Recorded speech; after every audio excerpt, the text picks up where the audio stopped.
मित्रों, 70 वर्षों में पहली बार जम्मू कश्मीर में जो जिला परिषद के चुनाव हुए, यह हमारे लोकतंत्र की बहुत बड़ी जीत हुई है। माननीय प्रधानमंत्री श्रीमान नरेंद्र मोदी साहब ने लाल किले की प्राचीर से तिरंगा झंडा फहराते हुए जम्मू कश्मीर की जनता को आश्वस्त किया था कि जम्मू कश्मीर के अंदर पंचायती राज कानून जो पूरे देश के अंदर लागू है वो यहां लागू किया जाएगा।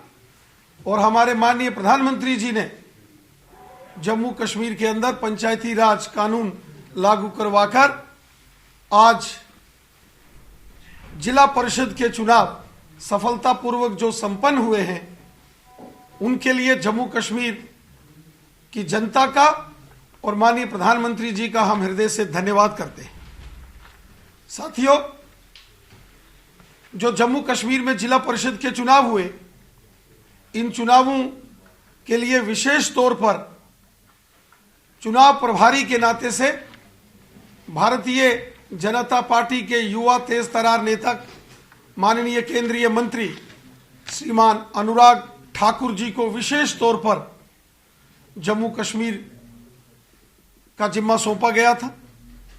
और आज की प्रेस वार्ता में निवेदन करता हूं श्रीमान अनुराग ठाकुर जी से कि वो मीडिया के बंधुओं के समकक्ष अपनी बात रखें। श्रीमान अनुराग ठाकुर जी। नमस्कार। जम्मू कश्मीर के इतिहास में चुनाव तो बहुत हुए, लेकिन जिला परिषद के चुनाव 70 वर्षों में कभी अवसर नहीं मिला था। माननीय मोदी जी ने पंच, सरपंच, बीडीसी और फिर डीडीसी के चुनाव यानी कि जिला विकास परिषद के चुनाव भी करवाने का अवसर यहां पर दिया। ये चुनाव भय मुक्त हुए, हिंसा मुक्त हुए, ना भय हुआ ना हिंसा हुई और निष्पक्ष चुनाव यहां पर हुए हैं, जिसके लिए इलेक्शन कमीशन को, यहां के अधिकारियों को, सुरक्षा बलों को मैं उनका आभार प्रकट करता हूं। वहीं पर ऐतिहासिक चुनाव के लिए जम्मू कश्मीर की जनता को बहुत बहुत बधाई देता हूं। डराने का प्रयास किया गया, आतंक की बात की गई, बंदूक उठाने की बात की गई, लेकिन यहां के लोगों ने 8 चरणों के इन चुनावों में बढ़ चढ़कर भाग लिया। सैकड़ों लोगों ने चुनाव लड़ा, लाखों लोगों ने मतदान किया और कुल मिलाकर दुनिया के सबसे बड़े लोकतंत्र में जम्मू कश्मीर के राज्य में एक सफल चुनाव जिला परिषद के हुए। उसके लिए जीत जमहूरियत की हुई, जनता की हुई, जनतंत्र की हुई। 51% से ज़्यादा पोलिंग हुई, जो अपने आप में पिछले के चुनावों की तुलना में बहुत अच्छी थी। यही नहीं, कुछ प्रोपेगेंडा चलाया गया। जिस तरह से देश भर में मोदी जी के खिलाफ कभी महागठबंधन होता तो कभी गठबंधन होता था, जम्मू कश्मीर में नया नाम गुपकार गैंग के रूप में दिया गया। बहुत सारे दल इसमें इकट्ठे हुए, लेकिन ये सब इकट्ठे होकर भी भारतीय जनता पार्टी और नरेंद्र मोदी जी को चुनौती नहीं दे पाए। हमने इससे पहले भी, चाहे उत्तर प्रदेश हो, बिहार हो या देश के चुनाव हो, चाहे हैदराबाद के चुनाव हो, वहां पर भी भारतीय जनता पार्टी और कमल खिला। नरेंद्र मोदी जी के नेतृत्व में भारतीय जनता पार्टी आगे बढ़ी। और यहां पर भी देखा जाए, इन चुनावों में भी जो आंकड़े मैं आप सबके सामने रखने जा रहा हूं वो बहुत महत्वपूर्ण है। भारतीय जनता पार्टी को इन चुनावों में 75 सीटें मिली, जो सबसे ज्यादा है। भारतीय जनता पार्टी को जम्मू कश्मीर में सबसे ज्यादा सीटें मिली 75, और वोट शेयर भी सबसे ज्यादा मिला 38.74%। और अगर आप पूरी गुपकार गैंग को मिला लेंगे तो पूरी गुपकार गैंग का कुल मिलाकर वोट परसेंटेज केवल 32.96% बनता है। और अगर कुल वोट गिनेंगे तो भारतीय जनता पार्टी को कुल मिलाकर वोट मिले हैं 4,87,364 वोट केवल भारतीय जनता पार्टी को मिले। और एनसी, पीडीपी और कांग्रेस का वोट मिलाकर 4,77,000 बनता है, जो भारतीय जनता पार्टी के वोट से काफी कम है। ये अपने आप दिखाता है कि जम्मू कश्मीर की जनता ने नरेंद्र मोदी जी की नीतियों पर मुहर लगाई है। जम्मू कश्मीर की जनता ने नरेंद्र मोदी जी के नेतृत्व में विश्वास किया है। जम्मू कश्मीर की जनता ने आतंकवाद, अलगाववाद को ना कही है और राष्ट्रवाद का रास्ता थामा है। जम्मू कश्मीर की जनता ने बम और बंदूक को मना किया है और बैलेट का साथ दिया है। जम्मू कश्मीर की जनता ने अंधकार से निकलकर अब उजाले की ओर जाने का और विकास की ओर जाने का काम किया है। जम्मू कश्मीर में नए नेतृत्व को मौका इस जिला परिषद के चुनाव से मिला। नए चेहरे उभर कर आए हैं, जीत कर आए हैं। सबको बहुत बहुत बधाई देना चाहता हूं। लेकिन एक बात यहां पर कहना चाहूंगा, अगर आप तुलना करेंगे, भारतीय जनता पार्टी को 75 सीटें मिली, तो वहीं पर नेशनल कॉन्फ्रेंस को 67 और इंडिपेंडेंट्स को 47 सीटें इंडिपेंडेंट्स को मिली हैं। यह जानना बहुत आवश्यक यहां पर है कि इंडिपेंडेंट सीटें जो है वो पीडीपी और कांग्रेस से ज्यादा है। पीडीपी का वोट शेयर मात्र 4.4% रह गया। वही महबूबा मुफ्ती जो कहती थी तिरंगे को नहीं फहराएंगी, यहां की जनता ने उनको केवल 4.4% वोट दिया है। कांग्रेस मात्र 11% वोट शेयर पर रह गई, जबकि इंडिपेंडेंट का वोट शेयर 13.6% है। यानी कि इंडिपेंडेंट भी कांग्रेस और पीडीपी से आगे निकल गए और भारतीय जनता पार्टी और इंडिपेंडेंट को मिलाएंगे तो 52% से ज्यादा वोट शेयर केवल भारतीय जनता पार्टी और इंडिपेंडेंट्स का बनता है। यह भी साफ पता चलता है कि जम्मू कश्मीर की जनता ने गुपकार गैंग को सिरे से नकार दिया है, सिरे से नकार दिया है यहां की जनता ने।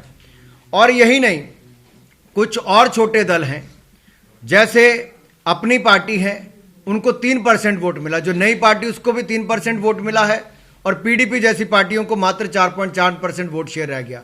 ये अपने आप में बहुत कुछ कहता है। यही नहीं, पुलवामा जैसी सीटें हो या बाकी हो या हमारी त्राल वाली सीट हो, वहां पर भी जो जीतें हुई हैं वो अपने आप में दिखाता है जहां आतंकवाद के गढ़ भी थे, वहां पर भी लोगों ने आतंकवाद मुक्त होने के लिए अपनी ओर से मुहर लगाई है। यही नहीं, कांग्रेस के जो प्रदेश के अध्यक्ष हैं जीए मीर साहब, उनके बेटे जो हैं नसीर अहमद मीर, वो भी हारे हैं। उनकी हार भी हुई, लेकिन हारे किससे हैं? ट्रैक्टर चलते किसान से, यानी कि किसानों ने भी कांग्रेस को हराया है, नकारा है।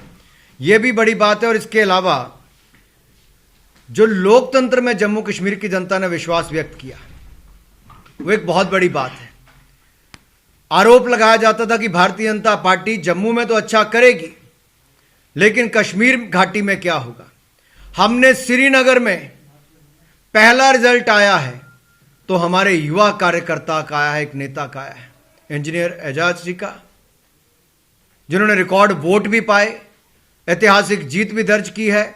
यह अपने आप दिखाता है कि कश्मीर घाटी ने भी भारतीय जनता पार्टी के लिए द्वार खोले हैं। एक नहीं, 3-3 सीटें हमने वहां से जीती हैं और यहीं से शुरुआत जम्मू कश्मीर में परिवर्तन की हुई है। नए जम्मू कश्मीर के निर्माण के लिए नया नेतृत्व इन चुनावों के माध्यम से उभर कर आगे आ रहा है। नई लीडरशिप देने के लिए ये जो प्रयास मोदी जी ने किया, इसके लिए जम्मू कश्मीर की जनता उनका बहुत बहुत आभार प्रकट करती है। दुनिया भर को संदेश किया है कि जम्मू कश्मीर की जनता ने अब टेररिज्म को ना और टूरिज्म को हां की है, बंदूक को ना और बैलेट का साथ दिया है। ये अपने आप में बहुत कुछ कहता है। यही नहीं, यहां पर जो 3 खानदानों की सरकार चलती थी, अब एक संदेश तो जम्मू कश्मीर की जनता ने दे दिया है कि ये डायनेस्टी से मुक्ति पाएंगे। ये 3 खानदान जो लगातार चलते थे, एक खानदान की तो 3 पीढ़ियों ने यहां पर राज किया, लेकिन जम्मू कश्मीर को अंधकार में डुबो कर रखा, खेलों तक का पैसा खा गए। उसको लेकर भी जनता ने करारा जवाब दिया है। जवाब यही है कि उनको कुल मिलाकर जितनी सीटें मिली, उससे कई गुना ज्यादा सीटें भारतीय जनता पार्टी को मिली। ये आंकड़े अपने आप में दिखाते हैं कि स्वतंत्र उम्मीदवारों ने भी खुलकर गुपकार अलायंस के खिलाफ जो लड़ाई लड़ी, जनता ने इंडिपेंडेंट्स का भी सहयोग किया और भारतीय जनता पार्टी का भी सहयोग किया है। और ये 52% से ज्यादा वोट शेयर अपने आप में सब कुछ कहता है कि गुपकार गैंग के ये लोग खिलाफ हैं। 370-35 से हटने पर जम्मू कश्मीर की जनता प्रसन्न है।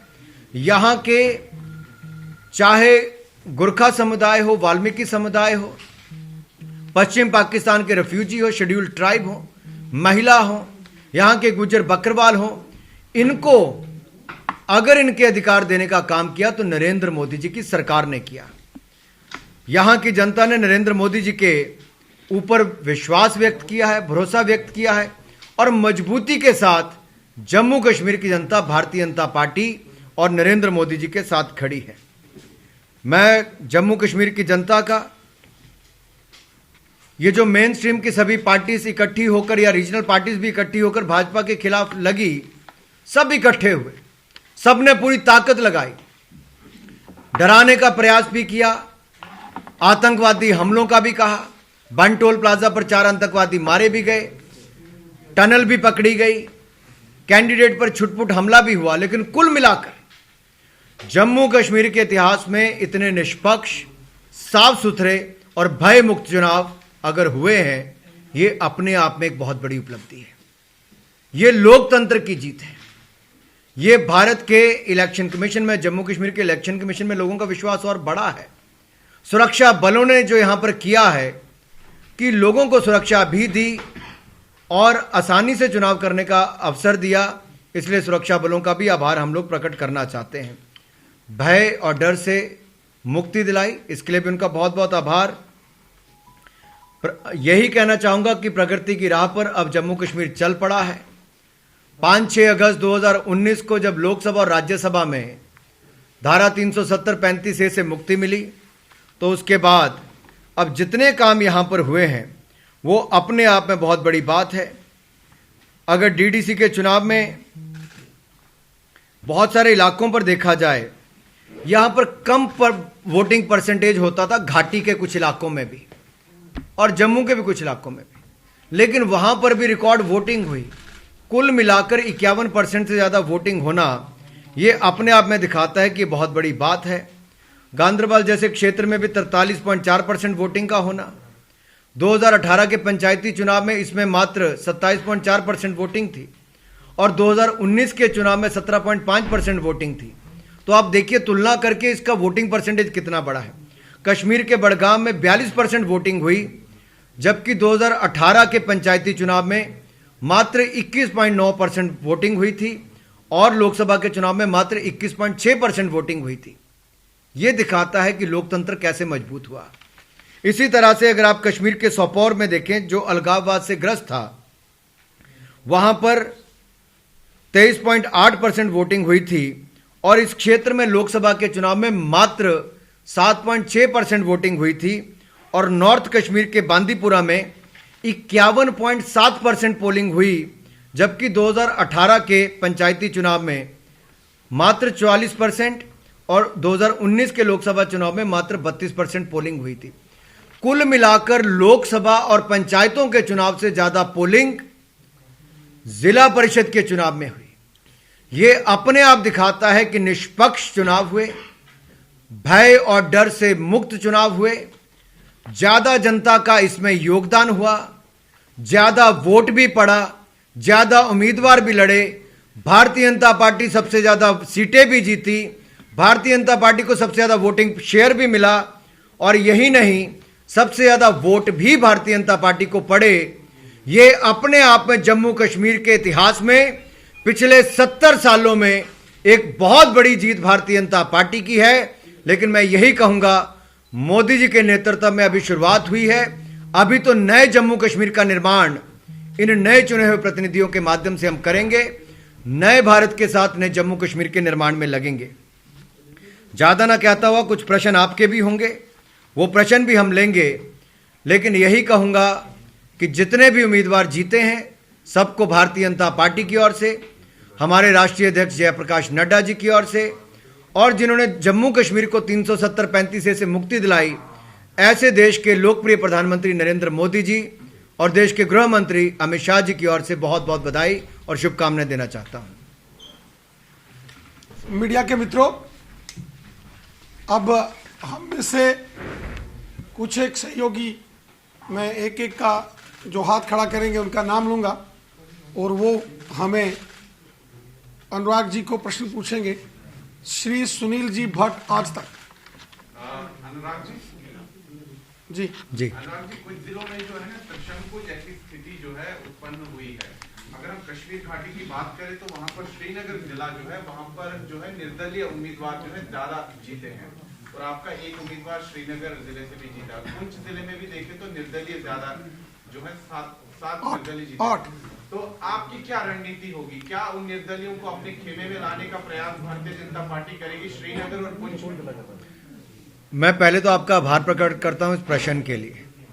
आपने देश को बताया है कि श्रीनगर में भी, जो जम्मू कश्मीर की राजधानी श्रीनगर में भी गुपकार गैंग को सीटें नहीं मिली हैं। वहां पर भी गुपकार गैंग को नकारा गया है और वहां पर सबसे पहली और सबसे बड़ी जीत किसी की हुई तो भारतीय जनता पार्टी की हुई, इंजीनियर एजाज की हुई है। और इसी तरह से पुंछ जिले में भी इंडिपेंडेंट जीते हैं। ये अपने आप दिखाता है कि गुपकार गैंग को लोगों ने नकारा है और निश्चित तौर पर जहां जहां संभव होगा वहां भारतीय जनता पार्टी अपने चेयरमैन या अपने समर्थकों को चेयरमैन बनाने का काम भी करेगी, अपनी कमेटीज भी बनाएगी। कल ही चुनाव खत्म हुए हैं, अगले कुछ दिनों में जैसी जैसी परिस्थितियां बनेंगी, कुल मिलाकर भारतीय जनता पार्टी के सबसे ज्यादा चेयरमैन बनेंगे। यानी कि आप कह रहे हैं कि आप प्रयास करेंगे वहां पर भी अपना चेयरमैन? बहुत सारे लोग जिन्होंने गुपकार गैंग के खिलाफ चुनाव लड़ा वो जीते हैं। उनको लोगों ने वोट इसलिए दिया क्योंकि वो गुपकार गैंग के खिलाफ थे, और जब वो गुपकार गैंग के खिलाफ थे तो निश्चित तौर पर वो विकास के लिए थे, नरेंद्र मोदी जी का साथ देने के लिए हैं। भारत की जो बाकी राज्य आगे बढ़ रहे हैं उस तरह से वो जम्मू कश्मीर को आगे बढ़ाना चाहते हैं, तो वो हमारे साथ या हम उनके साथ मिलकर अलग अलग जिलों में वहां पर कमेटीज को बनाएंगे। अनुराग जी, राजौरी जिला हो या रामबन जिला हो या किश्तवाड़ जिला भी हो, वहां पर आपका प्रदर्शन उतना खासा अच्छा नहीं रहा है और गुपकार का वहां पर पलटा भारी है। हालांकि उनको बहुमत नहीं मिला है, बहुमत के आंकड़े से कम है, लेकिन अगर उनको कांग्रेस समर्थन दे देती है तो अपना चेयरमैन बना लेंगे। क्या कहेंगे भारतीय जनता पार्टी का जो खराब प्रदर्शन रहा है कुछ जिलों में जम्मू संभाग में? मैं कहूंगा, देखिए, सांबा जिला में 14 में से 13 सीटें हम जीते, कठुआ में 14 में से 13 सीटें हम जीते, उधमपुर में 14 में से 11 सीटें हम जीते, एक इंडिपेंडेंट जीता, वो भी हमारे विचारधारा। जम्मू में हम लोग जो 11 सीट जीते हैं, 2 इंडिपेंडेंट हमारे उसमें से जीते हैं। इसी तरह से डोडा में हम 8 सीटें जीते हैं, 2 इंडिपेंडेंट हमारे जीते। कुल मिलाकर देखा जाए हमारा स्ट्राइक रेट जो है, आप स्ट्राइक रेट देखिए भारतीय जनता पार्टी का, 75 सीटें जीतना और जितनी सीटों पे हम जम्मू में लड़े, जम्मू रीजन में, वो अपने आप में बहुत कुछ कहता है। हमारा वोट शेयर 38.74% अपने आप बहुत कुछ कहता है कि हम पूरे गुपकार गैंग को मिलाने से ज्यादा वोट शेयर भी अकेली भारतीय जनता पार्टी का है। अगर हम अपने समर्थक इंडिपेंडेंट्स को भी गिन लें या जो इंडिपेंडेंट जीते हैं, तब 52% से ज्यादा वोट शेयर भाजपा और इंडिपेंडेंट्स का है। गुपकार गैंग केवल 32% पर रह जाती है। यह बहुत बड़ा गैप है। यह जम्मू कश्मीर की जनता ने तय किया है कि वो विकास चाहते हैं, राष्ट्रवाद के साथ जाना चाहते हैं, नरेंद्र मोदी जी के सपनों को साकार करना चाहते हैं। रविंद्र शर्मा, उन्होंने रिपब्लिक मीडिया नेटवर्क से बात करते हुए कहा है कि गुपकार अलायंस को हम लोग समर्थन दे रहे हैं भाजपा को सत्ता से बाहर रखने के लिए, और उन्होंने ये भी कहा कि हम लोगों ने जो है एक अलायंस के तहत चुनाव लड़ा था, जहां नेशनल कॉन्फ्रेंस जीती है वहां हमारा सहयोग है, जहां हम जीते हैं वहां नेशनल कॉन्फ्रेंस का सहयोग है। ये सवाल इसलिए है क्योंकि रणदीप सुरजेवाला ने चुनाव से पहले ट्वीट करके कहा था कि हम गुपकार अलायंस का हिस्सा नहीं है। देखिए, कांग्रेस कब क्या कहती है, कांग्रेस का निर्णय करने वाला कौन है, आज देश में भी और कांग्रेस पार्टी के अंदर भी एक असमंजस की स्थिति है। कांग्रेस गुपकार का अलायंस थी या नहीं थी, यह जम्मू कश्मीर की जनता और यहां का मीडिया भली भांति जानता है। किस तरह से उस सोच का साथ दिया जो पाकिस्तान और चीन का समर्थन लेने की बात करते थे, कांग्रेस उस सोच के साथ जुड़कर चली। अंदर खाते भी और खुले तौर पर भी जिस तरह से बहुत सारी सीटों पर इन लोगों ने आपस में गठजोड़ करके चुनाव लड़ा, अब ऐसे बयानों से इनकी पोल और खुलती है। इस पर जवाब तो सोनिया गांधी जी और राहुल गांधी जी को देना चाहिए। आखिरकार सोनिया गांधी जी और राहुल गांधी जी देश की जनता से भागते क्यों हैं? जवाब क्यों नहीं देते? वो महागठबंधन का हिस्सा बने तब भी उनकी हार हुई। जहां जहां जिस गठबंधन का वो हिस्सा बने, बाद में उस गठबंधन के प्रमुख दल ने कहा कि हम कांग्रेस के कारण हारे। क्या कांग्रेस आज उसको कोई लेने के लिए तैयार नहीं? या गुपकार गैंग वालों ने भी गुपचुप समझौता करने के लिए ही कहा? यह सब आपके सामने आया है। कांग्रेस को अपना असली चेहरा देश को बताने की आवश्यकता है। अनुराग जी, जिस तरह से अभी इलेक्शन कंडक्ट हुए हैं, पूरी तरह से कंप्लीट हुए हैं, तो अब आपको लगता है जिस माहौल में अभी डीडीसी के चुनाव हुए हैं, अब राज्य तैयार है विधानसभा के चुनाव करवाने के लिए? और दूसरी तरफ सर, जिस तरह से बीजेपी ने अपने 2 पूर्व मंत्री डीडीसी चुनाव में उतारे थे, एक शक्तिराज परिहार, दूसरा श्याम चौधरी, दोनों ही जो है वो हार गए, तो लगता है कि कहीं ना कहीं लोगों में जो है वो नाराजगी है जो पूर्व मंत्री रहे हैं उनके कार्यशैली को लेकर? देखिए, 11 वोटों से उनकी हार हुई। क्या कारण रहे, क्यों रहे, इसको बाद में चिंता अवश्य की जाएगी, लेकिन बहुत अच्छा उन्होंने चुनाव लड़ा। कई बार परिस्थितियां स्थानीय तौर पर भी ऐसी बनती हैं, लेकिन कुल मिलाकर देखें तो इस चुनावों में 2178 उम्मीदवार थे, 450 महिलाओं ने इस चुनावों में भाग लिया, जो अपने आप में रिकॉर्ड है। 57 लाख मतदाता थे, 51% मतदाताओं ने अपनी वोटिंग की है। ये अपने आप में दिखाता है कि जम्मू कश्मीर के इतिहास में इतना वोट पड़ना, इतने लोगों का खुलकर मतदान करना, सर्दी को भी मात देना, आतंक को भी मात देना और लोकतंत्र को मजबूत करना, ये जम्मू कश्मीर की जनता ने कहा कि हम फ्रंटियर इलाकों में हैं और लीड करना जानते हैं कि कैसे हम लोकतंत्र को मजबूत करने के लिए लीड करेंगे। और मुझे लगता है बड़ी जीत है लोकतंत्र की। चुनाव रैली में किस तरह से नुकसान पहुंचा है? अनुराग जी, एक छोटा सा सवाल है। जिस तरह से जम्मू प्रोविंस के अंदर भाजपा को सीट्स मिली हैं, कल से ही ट्विटर के ऊपर एक ट्रेंड कर रहा है कि जम्मू ने एक बार फिर से भाजपा को प्यार दिखाया, लेकिन जम्मू की जो आशाएं हैं, जम्मू के डोगरों की जो आशाएं हैं, अभी भी भाजपा उस पर पूरी तरह से नहीं उतर रही है, चाहे वो जॉब्स की बात हो, चाहे वो 4G की बात हो। क्योंकि अगर आप 370 की बात करते हैं तो उससे पहले भी जॉब्स कश्मीर को जाती थी। क्या देखिए, नौकरियों की मैं जम्मू की आशाओं पे आप खरा उतरेंगे? निश्चित तौर पर जम्मू कश्मीर के लोगों की आशाओं पर खरा उतरेंगे। आपने स्पेसिफिकली जम्मू की बात की तो मैं इतना कह दूं, अगर मैं जम्मू की भी बात करूं तो अगर एम्स अस्पताल देखें, सेंट्रल यूनिवर्सिटी देखें, IIT देखें, IIM देखें, मेडिकल कॉलेजेस देखें, इंजीनियरिंग कॉलेजेस देखें, डिग्री कॉलेजेस देखें, केंद्रीय विद्यालय देखें, 4 लेन हाईवे से लेकर एक्सप्रेसवे देखें, तो ये नरेंद्र मोदी जी की सरकार ने जम्मू को देने का काम किया और घाटी को भी उतना ही दिया है, बढ़ चढ़कर दिया है। हमने सबका साथ, सबका विकास, सबका विश्वास, इसी मूल मंत्र के साथ काम किया और नरेंद्र मोदी जी ने, चाहे गैस सिलेंडर हो, पक्के मकान हो, गांव गांव तक बिजली पहुंचाने की बात हो, यहां के लोगों ने कहा कि 70 साल में यहां की जो 3 परिवार थे वो अपने बंगले बनाते रहे, मोदी जी ने बॉर्डर पर बंकर बनाकर दिए, गरीबों को पक्के मकान बनाकर दिए, गांव तक बिजली पहुंचा कर दी, गैस सिलेंडर दिए, शौचालय दिए और अब 5 लाख रुपए के इलाज की सुविधा भी नरेंद्र मोदी की सरकार दे रही है। अभी आज हमने एक सवाल कांग्रेस की लीडरशिप से करा, तो हमने कहा कि आपका सीट शेयरिंग अरेंजमेंट पहले था, तो क्या अभी भी आप सपोर्ट करेंगे? तो उन्होंने कहा कि बीजेपी को बाहर रखने के लिए, to keep BJP out, there is a possibility of we supporting this Gupkar alliance. And how do you see them supporting Gupkar gang, the same gang that had been insulting Tiranga and giving seditious statements? मेरा आज एक प्रश्न सोनिया गांधी जी और राहुल गांधी जी से है, क्या तिरंगे का अपमान करने वालों के साथ वो जाएंगे? क्या पाकिस्तान का साथ मांगने वालों के साथ वो जाएंगे? क्या 370-35A को वापस जम्मू कश्मीर में बहाल करने वालों के साथ सोनिया गांधी जी, राहुल गांधी जी जाएंगे? क्या चीन से समर्थन मांगने वालों के साथ ये लोग जाएंगे? क्या खेलों का पैसा खाने वालों के साथ भी ये जाएंगे? जम्मू कश्मीर की 3,42,000 कनाल जमीन को खाने वाले रोशनी एक्ट के अंतर्गत क्या उनका समर्थन भी कांग्रेस वाले यहां पर करेंगे?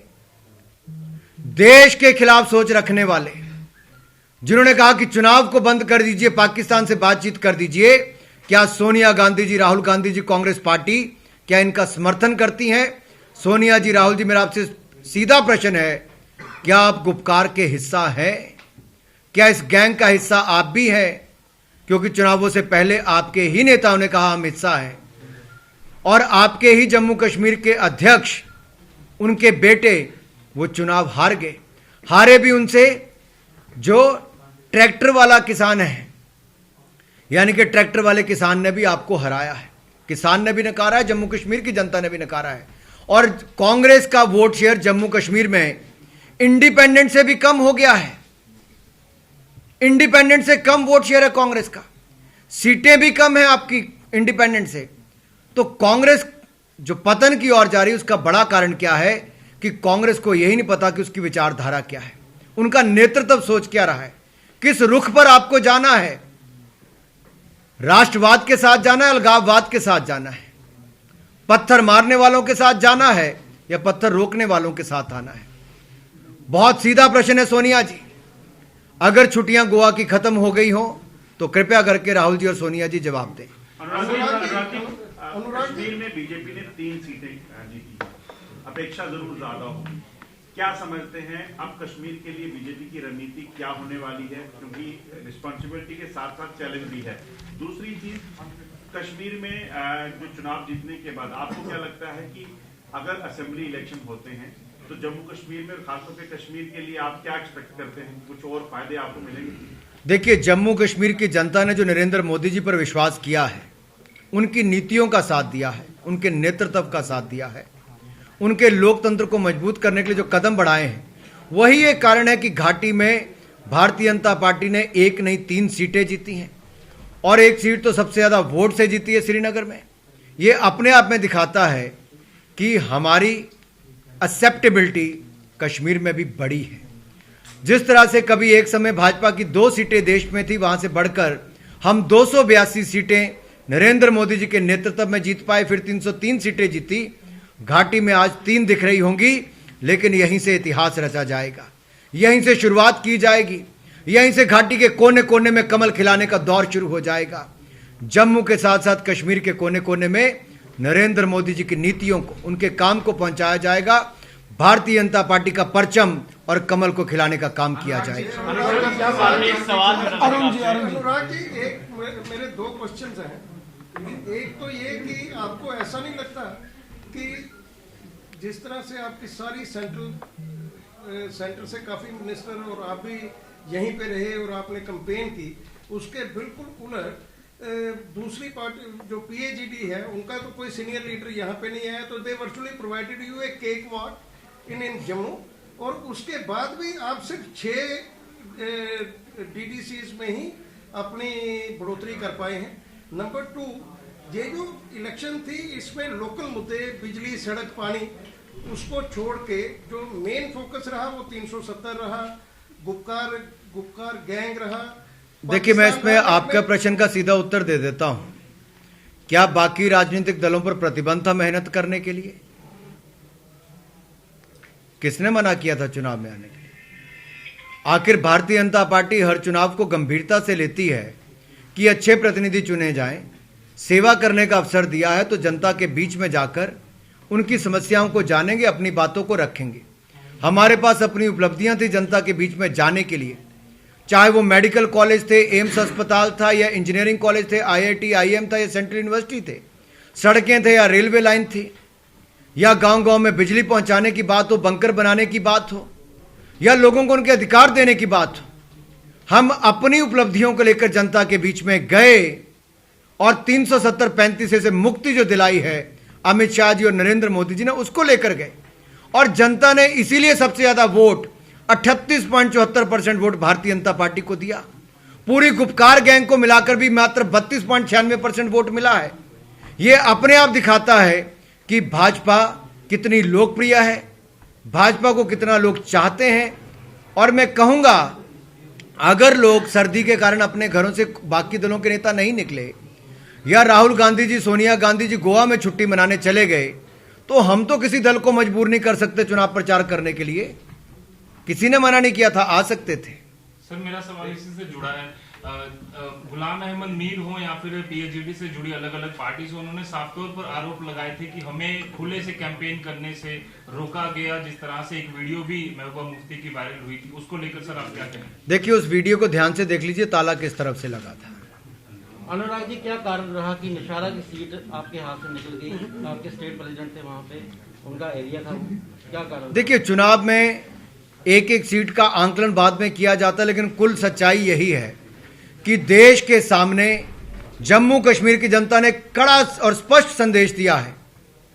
कड़ा ये कि आतंकवाद को ना, अलगाववाद को ना, और बड़ा संदेश ये जनतंत्र को हां, लोकतंत्र को हां और नरेंद्र मोदी जी की नीतियों को हां कही है। जम्मू कश्मीर की जनता ने कहा है कि अब हम केवल शांति और विकास का रास्ता अपनाएंगे। हम अपने बच्चों को बम या बंदूक नहीं देंगे, कलम से एक नया इतिहास, नया अध्याय लिखेंगे। नए जम्मू कश्मीर का इतिहास, नए जम्मू कश्मीर की कहानी यहां की नई लीडरशिप लिखेगी जो इन चुनावों से उभर कर आई है। नया जम्मू कश्मीर नए भारत के निर्माण में भी एक बड़ा योगदान देगा। इन चुनावों से सच्चाई सामने आई है और जम्मू कश्मीर की जनता ने कमल खिलाकर मोदी जी की नीतियों पर और भारतीय जनता पार्टी की नीतियों पर मोहर लगाई है। जम्मू कश्मीर की जनता का बहुत बहुत आभार। जय हिंद। इसमें जो नौशहरा विधानसभा के तहत सेरी और सुंदरवानी की दोनों सीटों पर रिकॉर्ड मार्जिन से भारतीय जनता पार्टी वहां नौशहरा की सर बात करेंगे क्योंकि नौशहरा से वो भारतीय जनता पार्टी 2904 वोटों भारतीय जनता उस विधानसभा के अंदर 3 टेरिटोरियल कॉन्स्टिट्यूंसीज है जिसमें सेरी कॉन्स्टिट्यूंसी भी है और सुंदरवनी भी है। दोनों में भारतीय जनता पार्टी ने रिकॉर्ड मतों से जीत हासिल की है। डिस्ट्रिक्ट राजौरी की सबसे हाईएस्ट लीड सेरी कॉन्स्टिट्यूंसी से है। नमस्कार, मैं हूं मानक गुप्ता। अगर आपको हमारा ये वीडियो पसंद आया हो तो इसे लाइक और शेयर जरूर करें और हां, हमें सब्सक्राइब और फॉलो करना ना भूलें ताकि आप देश और दुनिया की कोई खबर मिस ना करें। तो जुड़े रहिए हमारे साथ और देखते रहिए न्यूज़ 24।